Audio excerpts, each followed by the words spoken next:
মহিলাদের এতেকাফ কিভাবে করবে এই সম্পর্কে ইসলামী স্কলারগণ বলেন, মহিলারা প্রত্যেকের ঘরের এক কোণে অবস্থান করে সে এতেকাফে আবদ্ধ হয়ে যাবে, বসে যাবে।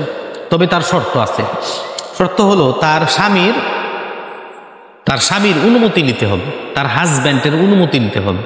2 নাম্বার হলো এতেকাফ অবস্থায় সে যেন হায়েজগ্রস্ত না হয়ে যায়। 3 নাম্বার হলো সে সংসারের কোনো কাজ করতে পারবে না। 4 নাম্বার হলো সে এতেকাফ অবস্থায় বসে সে দূরান্তে ঘোরাফেরা করতে পারবে না। এই দিকে তার কেয়ারফুল থাকতে হবে। এবং আরেকটা শর্ত হলো সে যেন সহবাসে লিপ্ত না হয়, অর্থাৎ সে যেন সহবাসে লিপ্ত না হয়, কারণ সহবাসে লিপ্ত হলে এতেকাফ ভঙ্গ হয়ে যাবে। মহিলারা প্রত্যেকের ঘরে এতেকাফ করবে, এটাই তাদের জন্য উপযুক্ত স্থান। আর পুরুষ 10 দিন শবে কদর তালাশ করার উদ্দেশ্যে মসজিদে অবস্থান করবে।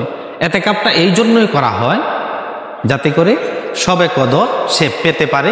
রমজান মাসে শবে কদর এটা একটা গুরুত্বপূর্ণ একটা রাত্র, যেই রাত্রটা 1000 মাস অপেক্ষা উত্তম। এই রাতটা পাওয়ার জন্যই মূলত এতেকাফ করা হয়।